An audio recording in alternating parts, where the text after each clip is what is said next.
people's expectations, the people of Zimbabwe, that is across the board, rural and urban.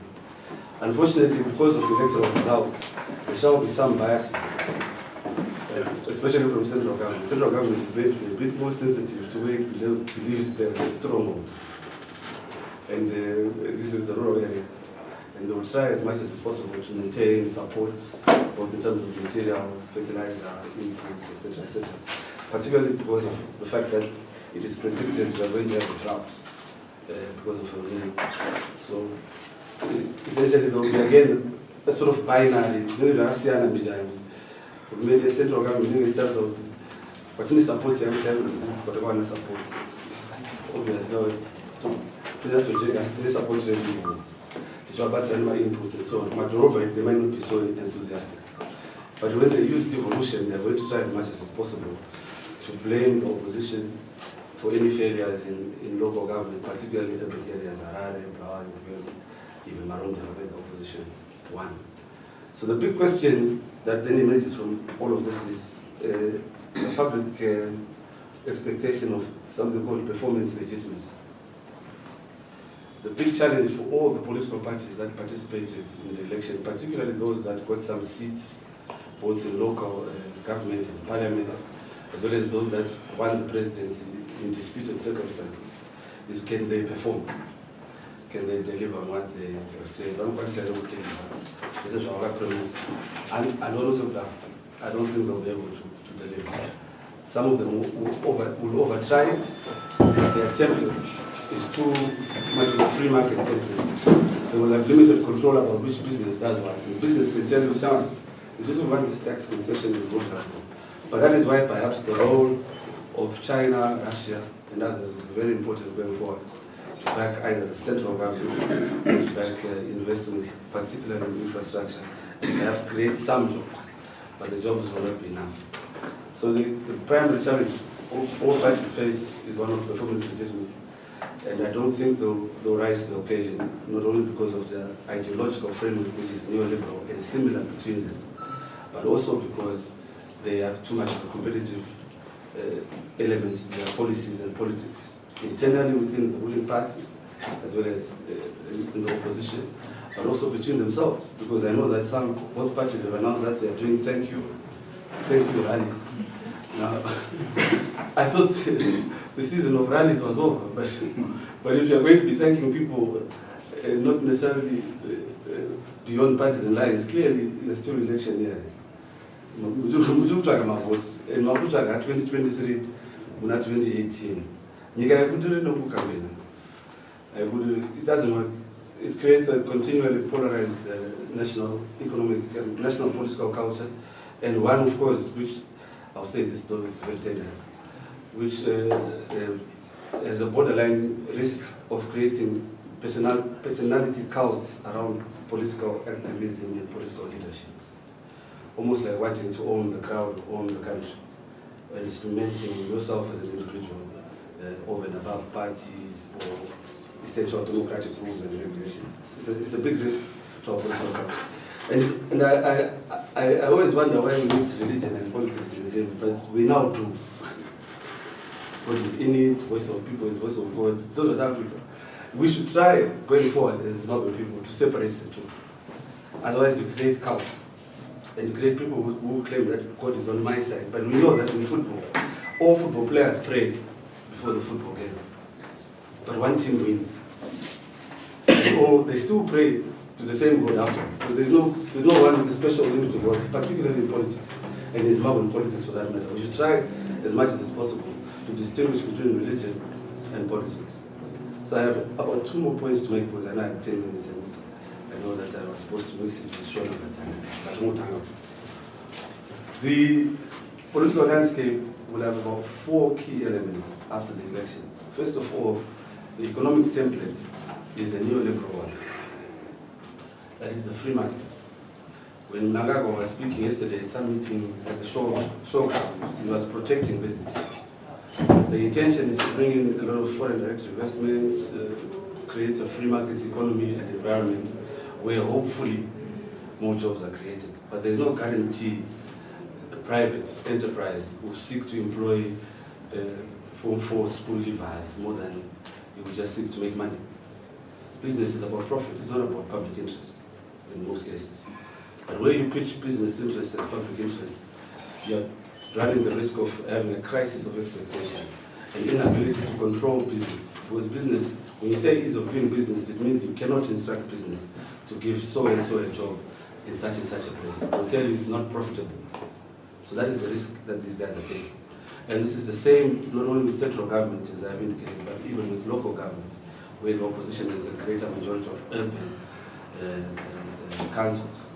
Again, their template of ease of doing business means potential. There will be further privatization of water, further privatization of health and transport. And that basically means you've got a combination of two political parties who agree on an economic ideological template, but essentially disagree on who is the president. But they agree on the economic ideological template. They're fine with it. It's just a bit of talking. You don't have results yet. Of course, and a little bit of age, but you have police and so on. But so there are no big issues that are being debated here. And it's regrettable. I hope most of you guys as journalists here will begin to raise these issues going forward. Because you cannot have politics motivated solely by age and personality or proximity to court. The second point I wish to make is in conclusion, I said before, is that where we are looking at political values and political systems, the Constitution of Zimbabwe may need to be amended. I've written this elsewhere, and I've said it elsewhere. If you want to avoid elections as controversial and as polarizing as the ones we've had, we've never had free, fair, harmonized elections, especially since 2013. That's when I think we started having harmonized elections. My personal view is that we cannot continue having harmonized elections in one city. That is to say, to elect a president, a member of parliament. That is, in the member of parliament, there are three there. There is the first past the post constituency, the women's quota, and the Senate proportional representation. And then you have, after that, you have the local government elections. So you have about 3 or 4 elections in one. And normally when you have such an electoral system in place, you don't discuss issues, you discuss personalities. My personal view is that you should split the elections again. You can have a National Assembly election, which is separate from local government, so that at least you guys get to know Councillor India. Because if I ask you, unless you're in a party, some of you don't know who the councillor is. And not because you don't want to know, but because there's too much being thrown at you to know where should they be. So all I just want to know which party is there and which party is not there. But at the same time, I'm mixing issues. So I'm no longer measuring what is the party standing for, but I'm looking at who is the personality and which party is. So I believe that we should split the votes. Harmonized should be done away with. I don't think Parliament will agree to my suggestion because they have a vested interest. And I don't think the ruling or opposition parties may be too keen on it, because if you don't have 5 people campaigning for the president, it means that you might have less people voting for you. With your Trump president, your votes must equal those of the president. That's what's happening in the parties now. There's some sort of silent witch hunt about the president, who constituents my voter president, a councillor or MP. So I think we should split. But I also think that once you have National Assembly elections on their own, you no longer need to have a presidential election on its own. I think we should go the South African route, not because I admire South Africa, but I believe it's pragmatic. You have a proportional representation National Assembly election, where the party that wins the highest percentage gets to elect the president in parliament. But is he or she still an executive president? And that makes it simpler. Everybody is represented in parliament. So for example, if this current election gave 2/3 to ZANU, and 1/3 to the opposition MDC alliance, well, ZANU would still have won the parliamentary presidential election, though of course maybe with the it might not have worked out because my people might support president or opposition. But if you have a proportional representation system, everybody is represented in parliament. And therefore you represent the diversity of political interests in the country. But you still have a majority. The third thing is to make local governments separate in a separate tier, but also make it again proportional, so that you have a diverse representation of interests at local government level. Well, some parties can be religious parties. They can get 2% of the votes in Harare Metropolitan and therefore get 1 seat. It's not like they're going to determine the policy, but they're going to be represented. And there's going to be less polarization. And we're going to talk more about issues and less about your personalities or which side of the bed you wake up. The final point that I wish to make, and it's more like a plea than anything else, but I have no moral authority to plead with you. I was just supposed to come in earlier. But I think we definitely have to work on the national consciousness. In the Fanonian sense, I think some of you have read Franz Fanon. You don't wait for politics to be important at the turnaround of an election. Politics must perpetually be important. But when it is perpetually important, it's about a value. It's about a democratic value. It's not perpetually important because of a t-shirt. Because none of you, if you're running for political office, I see there's some or you can't give people t-shirts every week. It's quite literally impossible, but you can give people values and opportunities and leadership within the party and so on. And you know what this means? It means from a political party, especially those that are in parliament and claiming power and so on in local government, it is beholden upon us as the Zimbabwean people to make sure they're democratic internally. All political parties must have a minimum standard where they account for their values and system so that they are not simply run like personal properties. If you go to democratic societies in the UK and so on, in their own rights, they're democratic.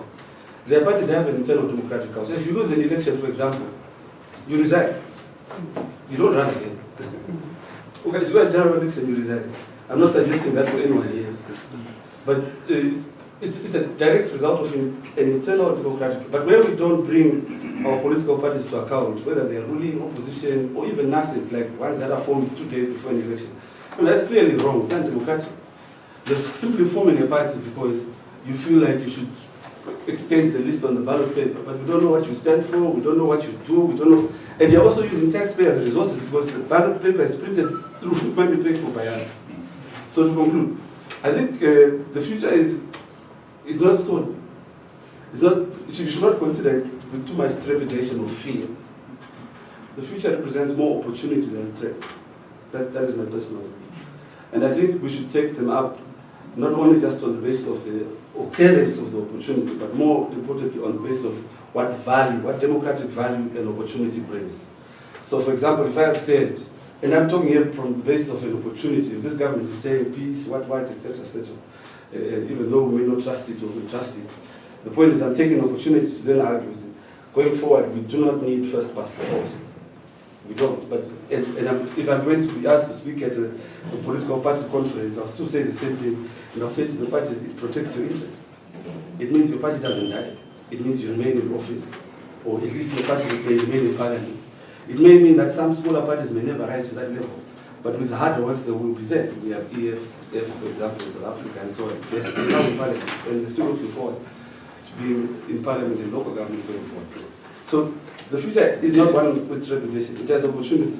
But the opportunities must be measured by values, and democratic values for that matter, and principles, and less a mixture of religion and politics, and more politics for a people-centered solution to Zimbabwe's economic and political challenges. Thank you very much. Okay, thanks, Kaplan, for the presentation. I think he basically pointed out what happened in the election, and to him, political parties basically promised the neoliberal prescription. They said that the country's problems are going to be solved, but through neoliberal prescription. He doesn't make a distinction between MDC and ZANU-PF in terms of electoral promises. To him, all these are neoliberal prescription, and these are not going to be fulfilled to a large extent. That's what he pointed out. He also pointed out that what the parties or what our political leaders should now concentrate on is maybe addressing development deficits rather than maybe other rallies. He pointed out that we are in for other rallies. Thank you rallies by both the MDC Alliance and the Zambia, and to him, these are not helpful. We would rather concentrate on the other issues. So he said those issues and others, and we are going to discuss this. And let me at this time introduce to you, we have Mr. Tafazwa Mkwadi. Mr. Tafazwa Mkwadi is going to be one of our discussants. He is an academic, but he also represents Zambia. Then we have Comrade Chinopusa here as well. He is also going to be one of the discussants, and he represents the MDC Alliance. Tafazwa is to my right here. Then Comrade Chinopusa is here. He is actually one of the leaders within the MDC Alliance, and he is the Secretary General of the Youth Assembly. And if I am not mistaken, he participated as a candidate in the elections. I think he was in Zaka. Yes. Then I also take note of Linda, who is also here. She is the spokesperson of the MDC team. One of those who are here. So she will also be afforded an opportunity to be a discussant. So,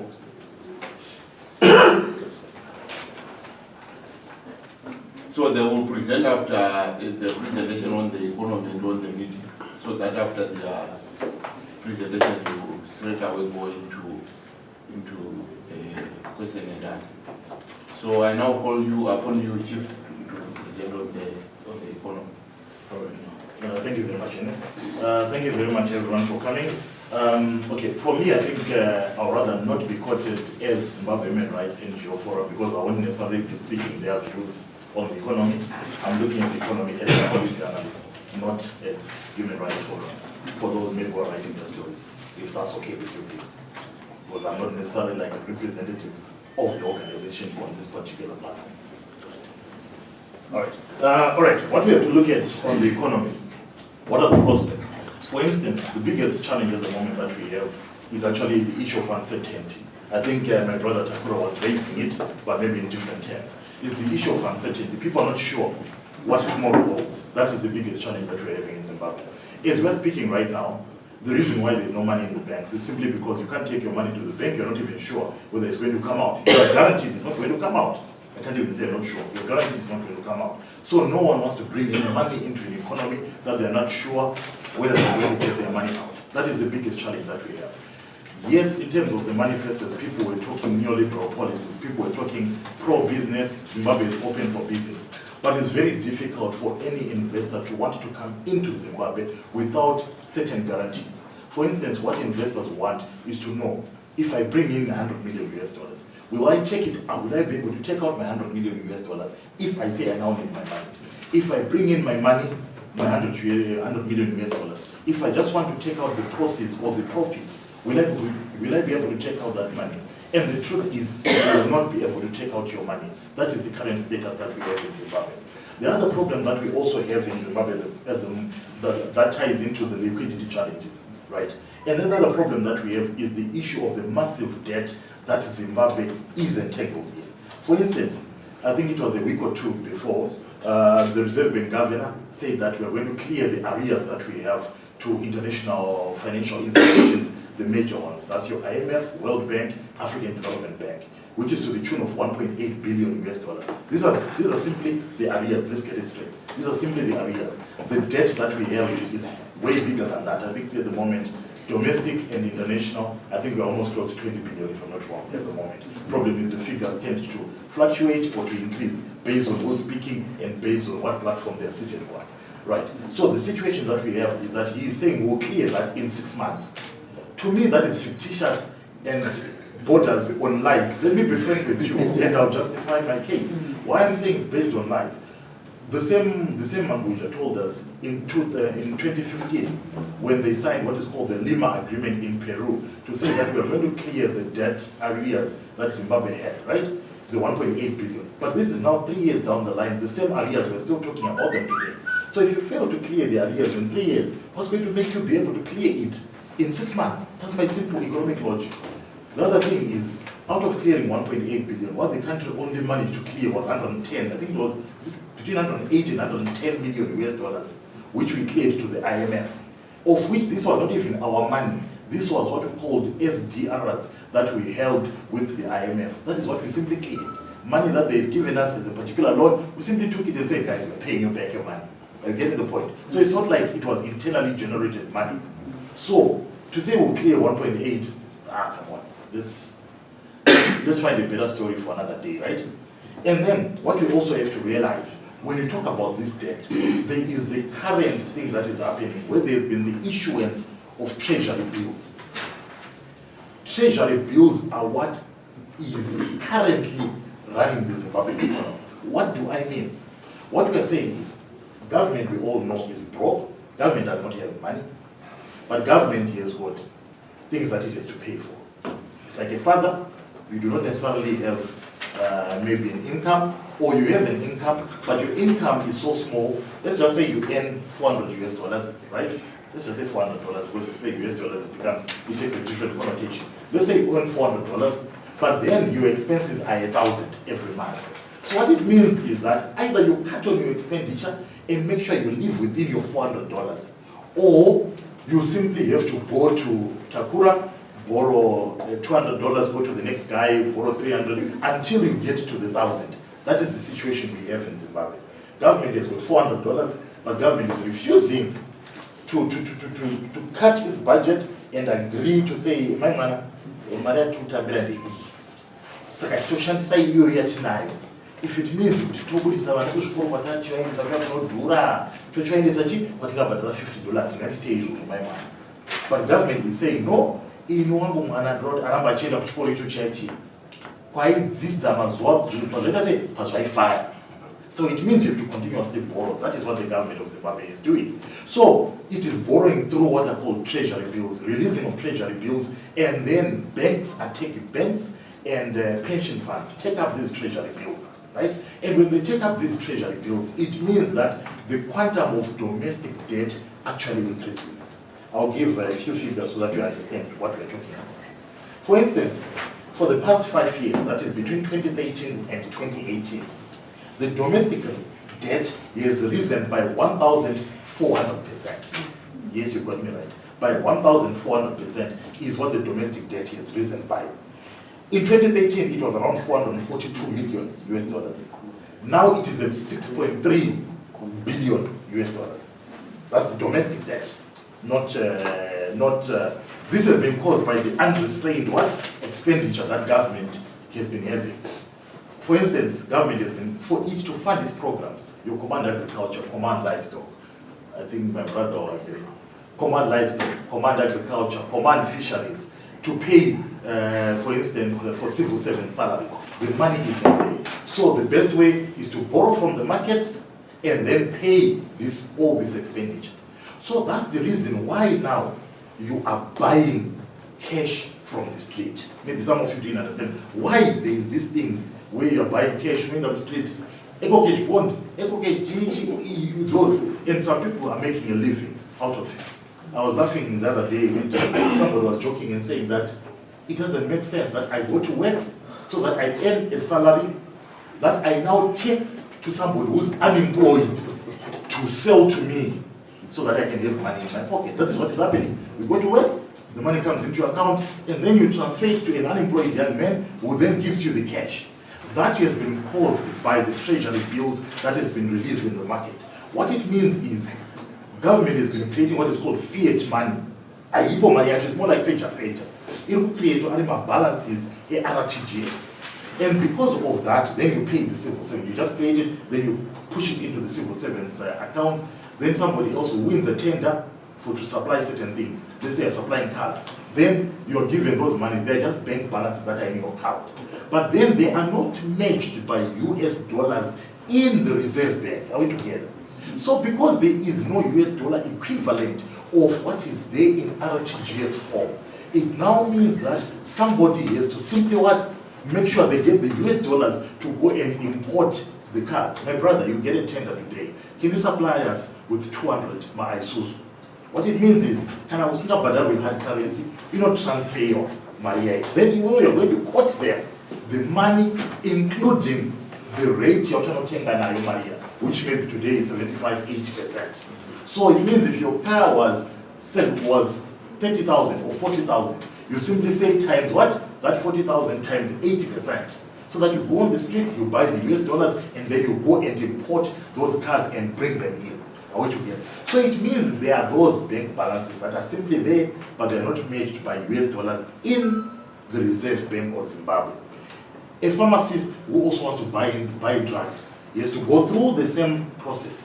He or she also has to go and buy money on the street because he has money in his account or money in his EcoCash. But that money is not changeable. You can't take EcoCash to South Africa to buy it. You can't take the bond note to South Africa, to the UK to buy it. That's why your accounts right now are now suspended from the visa scheme. You no swipe, we're outside the country. Are we together? That is what has caused some of these problems. And then the other issue that we are going to see going forward is also the problem of policy inconsistency. I think Chakura raised it. At the moment, in terms of the economy, we're no longer sure. Are we still using Zimaset in terms of Zimbabwe? Because Zimaset was supposed to run from October 2013 up to December 2018. Right now, we are in what? We are in August. But we're not sure. No one has been talking about Zimaset post-November 27. Have you noticed that? No one is talking about the 10-point plan that was being used to run over and above Zimaset. But we're now talking about creating a middle-income economy by 2030. Right. So, is that a policy? To me, it's not a policy. It's not a policy. I won't even try and talk about the sustainability of it. It's not a policy. No one knows how this is going to be funded, how we're going to achieve this, right? Because with a policy, you need to know we want to do 1, 2, 3, 4 things. Are we focusing on the agriculture? Are we focusing on mining? And then how do we fund these things, right? Those are some of the problems that we are seeing going forward. Then the other problem with policy inconsistency is the fact that he raised the issue of corruption, right? The reason why in November, or at least why we were told November happened, November 2017, was that there were people who were surrounding the president, corrupt officials that were surrounding the president. At least that was my understanding in some of what we were told. And those people were arrested, but no convictions at the moment. Most of them are out. So as long as there are no convictions, then should we believe the fact that there is an anti-corruption drive? I'm not sure maybe the wheels of justice turn in a slower manner than maybe what we would expect, but we would have expected swifter action, right? To show that people are serious, they want to deal with corruption. Those are some of the problems that we have to face and are a reality at the moment. Then the other problem that we have, that we might have going forward, is the issue of international isolation and sanctions. The sanctions are real. We might want to call them by different names, restrictive measures, we might want to call them travel bans, you might come up with any terminology for it, right? I think Zidera has been passed again right now. That is supposed to make sure that we do not get access as a country to the international financial institutions, that is the Bretton Woods institutions, that is your IMF and World Bank. But it's not only about us failing to get that money, but it's because certain conditions, we have not met them. For instance, I talked about the debt areas earlier on, right? So butler, depo $50, ichakubhadhara nepayday. Oh, payday yako iripo in unexplained data kubhadhara butler. Okay, it's okay. Chakupa Thursday mari yako. Ndokupa $50 yamani, akusucheka wandisa kwandiri. Ndakupa 50 here. Next week Thursday yashika. Auna kubhadhara wonyarara. Ndonyarara onena chakufunza. Friday yashika, apana chawaita. Yozoke ya weekend ya Saturday ndofona kuchimara ofa. Basa chimara zvapuresa panapa. Chimoripa chance amani bonoti DJ Sedoni gakia say.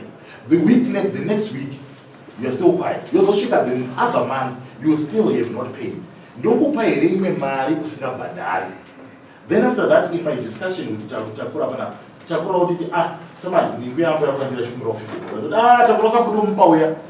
that is how the financial systems work. The end of IMF to enter control square and number. We are IMF for the will be. Say the truth, we will not no Abadari in New York. Why would Takura then give that person the money? He won't give them the money. That is the plasma that we have as a country, right? And that is what I said. I don't think they'll be able to pay. And then the other problem that we have still going forward, running on what I said earlier on, is the issue of corruption. The biggest challenge that we have in Zimbabwe is also the fact that when you talk about corruption, I know most people here, are journalists, but I think there is one missing link when you write about journalism. I'm not trying to teach you journalism, gentlemen and ladies, but the other problem is we have not gone to the point where we can quantify corruption. What do I mean when I say quantify corruption? First of all, not about Kwabiwa man, 15 billion, right? It just becomes a figure. Then what? Right? Kwabiwa 500 million, Kwabiwa Mariakata. But it's just a figure out there. But now, if you can go to the extent of showing us what 500 million could have done in this economy, I can assure you people begin to wake up. I'll just give you a little quantification that I did some time ago. Right? Last time during the GNU, I think it was during the GNU, BT always continuously complained that Diamond he wasn't getting any revenue from Diamond. I remember him very well saying that 300 million that had gone to ZMDC and that had gone to the MMCZ, he had not been remitted to him to treasury. Guess what? That same 300 million US dollars in that particular year, in the 2011 that I'm talking about, could have paid or could have educated 1 million secondary school children who were on the BEAM scheme. When you begin to say, Maria to over 300 million, no person getting a Bentley, no person getting a boots,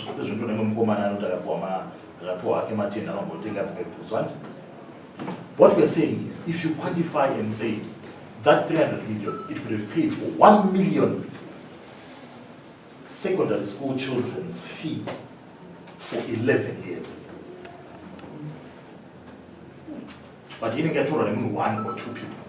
And 300 million will be blown. They're getting over Bentley, they're getting over all sorts of cars. People build nice mansions. But think of the children. I think that's it at the moment. Think of the children who do not have parents to pay their school fees, who do not have textbooks in schools.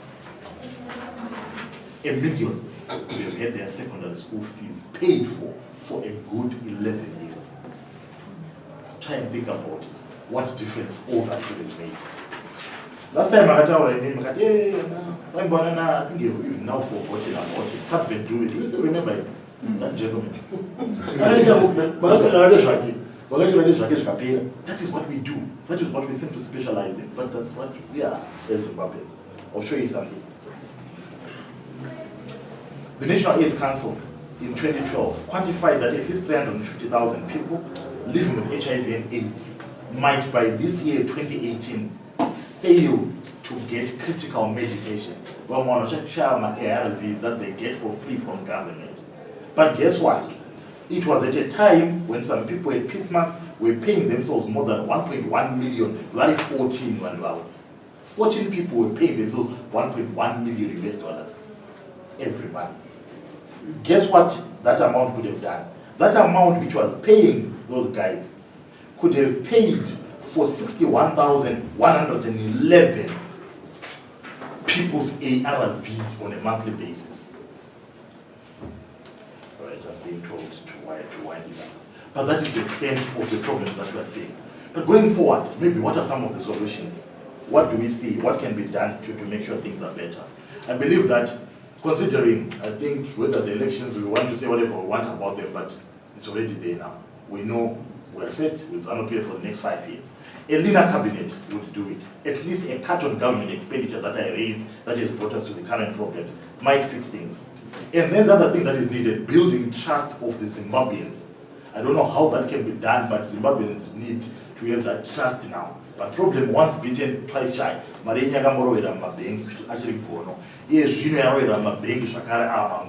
For you to now go and take your money to the bank, I don't know what it is going to take. But that is building what? The confidence of the